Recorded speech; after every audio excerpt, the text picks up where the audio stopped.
let me introduce you to our next speaker, who is Mr. Visagan Subburayalu, who is the Director of Technology at Target, and will be talking to us about the future-ready cybersecurity, managing and preparing for cybersecurity during the unprecedented times. Over to you, Mr. Subburayalu.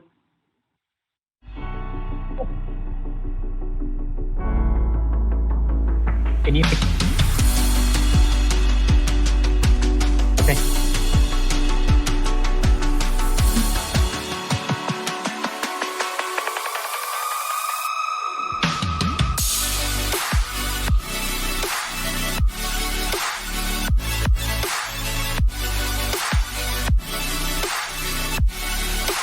Yep, I can.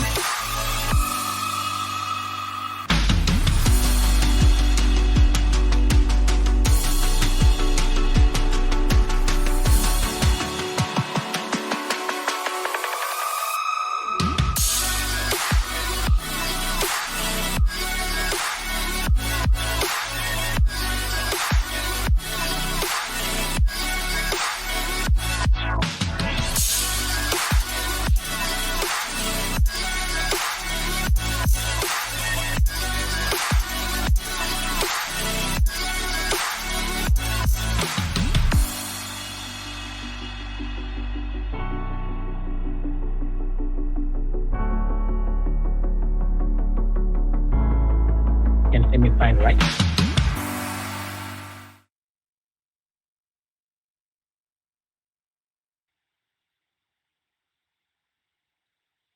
Good afternoon, everyone. Thanks for joining this keynote session with me. I'm Visagan, Director for Information Security for Target in India. Target in India is the GCC for the Fortune 500 US retailer Target. Target has more than 1,800 stores across the US, serving our guests in areas like fashion, apparel, groceries, kids, home, and much more, and a huge presence in our digital platform that we call this Target.com. Looking back at 2020, it's been a year like never before. By March, all of us started working from home and no more in our office workspaces. None of us could have imagined, prepared, or planned for this.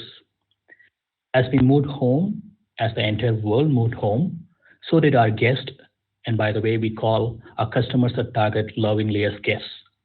Our guests went online, which means like you and me, they were doing their shopping online, learning and working online, paying their bills online, and literally doing everything online. Now you can imagine this surge in traffic, online traffic, for all purposes, what it could do to cybersecurity. Obviously, cybersecurity threats started moving on, and there was more in the cybersecurity landscape when it comes to threats and vulnerabilities. As a retailer, our organization was not an exception. By March, when the lockdowns came in, we did start seeing a change in our guest behavior. Our guests went online and to more digital platforms to reach out to us. What you see on this slide is Target's digital comparable sales. And as you can see, our Q2 comparable sales went up to 200%. As I move to the next slide, our same-day services, which we call as drive up and store pickup, went up by 270% in all 3 quarters. Just to put things in perspective, this is the kind of traffic that we normally see during our peak season or holiday season, which is kind of time between Thanksgiving, Black Friday to Christmas, New Year. This now has become the new normal for us.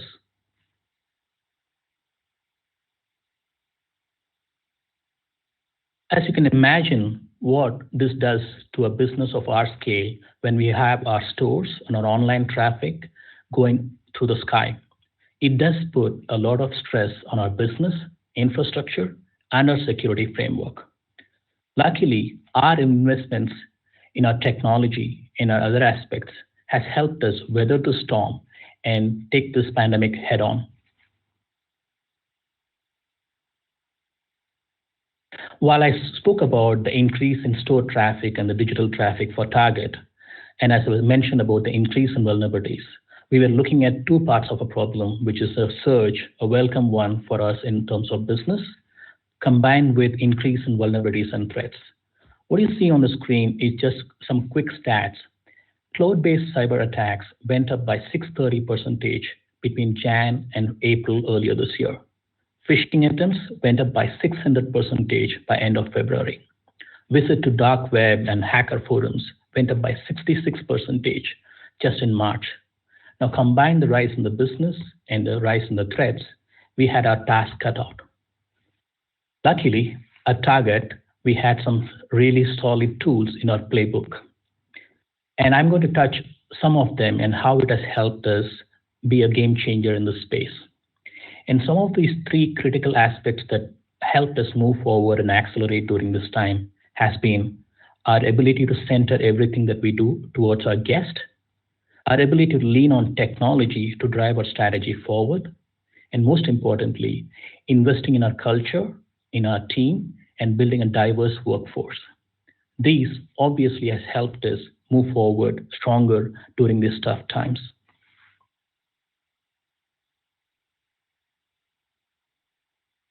Guest centricity. I think our strategy has always been centered around delighting our guests.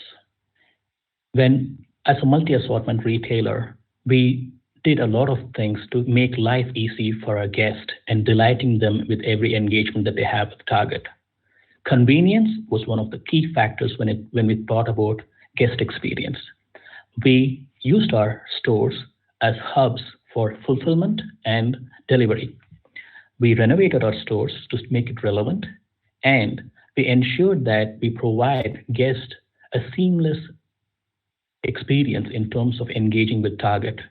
They could buy what they want, when they want, in avenues and methods that they're really comfortable with. It could be from their homes, from their laptops, on their way back home. Whatever is convenient to them, we have enabled that fulfillment option for them.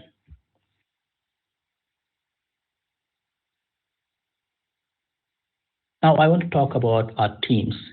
Our ability to move forward and accelerate during these times wouldn't have been possible without having a diverse and competent team. To touch upon some of that, our tech leadership focused on a concept called 50 days of learning, which helps our team members in technology and data science spend 50 days in learning the latest technologies. That's literally a day in every week. We do this learning in multiple ways. We do that as a hackathon, we do that as a demo day, or we learn through conferences like this, or we do something online. We understand the importance of investing in our team members, and to stay relevant and tech savvy, it's important that we continue to invest in our team members.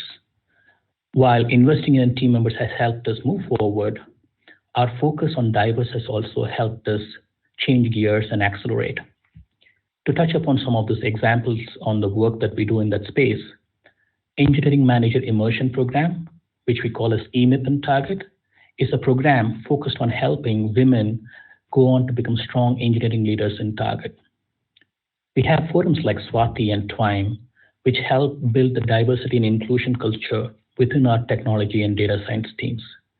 Swati, for example, stands for Security Women at Target India, a forum that regularly partners with bodies like DSCI to help bring women under one roof to talk about information technology.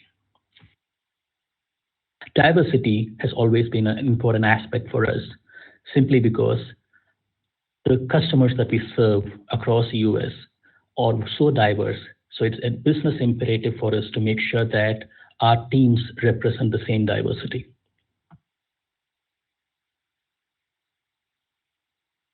On the topic of diverse and competent team, I wanted to spend a little bit of time on talking about how we have made security an enterprise priority and not just a job for the security team in Target. We understand our team members are the first line of defense when it comes to security. So educating them, in a way that they're comfortable with, keeping it light, fun, relatable, and passing on the key messages accurately have been very important in our journey for security awareness. There are a lot of ways that we do that. I'm going to touch a few of them for your understanding. We do have security war games that we do with our important stakeholders to help them understand how to react and manage a cybersecurity breach if one happens. We use concepts like virtual escape room to put our team members into a process of understanding how to develop the cybersecurity acumen by putting them into different tough situations. We, in fact, run a month-long program that we call as OCFAM, which is our October Cybersecurity Awareness Month, focusing on helping team members learn security in a fun and engaging fashion. One other key aspect that we do uniquely from a security standpoint is the idea of security ninjas. Think of ninjas as people who champion security. The difference is they're not really a security team member, but an extension of our security family. These are developers, infrastructure DevOps engineers sitting across product teams who extend the importance of security into the product teams. They help the product developers and the programmers when they write the code, they make sure that their design is secure by default. And these ninjas act as an advocate for security. They have deep technical expertise to help the business teams develop the product in a secured fashion. And today, we have close to 170 ninjas between our US and India offices that help propagate this culture. During times of the pandemic, it goes to show how much we have invested in this kind of programs that has helped us maintain our security posture as we move along. Just to keep it interesting for our ninjas, we also have a concept of white, purple, and black belt, helping them learn and grow with experience to these different levels. Last on my list is technology-driven strategy. Technology has been at the forefront in moving our strategy forward as an organization, and that reflects within our security organization as well. Target is a more nimbler and agile organization and has one of the best retail tech in the world. So when we think about technology advancing our business, there are three core principles that we lean on, which is to make it simple for our guests and our team members to engage, making it seamless so that we can reduce the friction at every touch point, and of paramount importance, of course, would be security. So we tie these things together to ensure that we are able to help our organization move swiftly with different business priorities. I want to touch a few examples on how we go about leveraging technology within the security world to help keep our guests secure. Of course, every transaction our guests have with the Target.com or in our store needs to be a safe and a frictionless experience. And some of the ways that we do that is some homegrown innovation. Again, just to help you remember, I spoke about how there's a thriving culture of innovation and in-house engineering in Target. Most of what you see on this slide are homegrown capabilities with our engineers within InfoSec. Risk Engine, for example, helps us use data points like device and user profiling so that we can confidently authenticate a guest when they claim to be one. Using things like threat analytics, contextual authentication, and multi-factor authentication. These are solutions that we have integrated so that we could confidently help our guests have a seamless and a secure transaction with Target. On the enterprise side, we do things like passwordless enterprise authentication. FIDO, as you see on the slide, stands for Fast Identity Online, a consortium that envisions a passwordless future. FIDO is just a brainchild of our hackathon effort in Target. Again, a testimony to the innovative culture that we promote within our organization. We built on it. Today it's industry certified, and today we use them for our primary and step-up authentication. Just yet another example of being able to solve our business problems very swiftly and building solutions that reduce the friction for our enterprise and our guest users. As I come closer to the end of my presentation, often my friends in the industry ask what this pandemic has taught me. It is this: putting our guest at the center of everything that we do, helping our team members stay competent and diverse, and keeping our industry knowledge moving forward. 2020 has been a very interesting year for us. Foresight has always been important for an organization's resiliency. Considering the pandemic, 2020 will be very important for us as we move along in the future. I thank for this opportunity to present in front of all of you. Thank you, DSCI. If I have any questions, if time permits, I probably want to take that on a chat.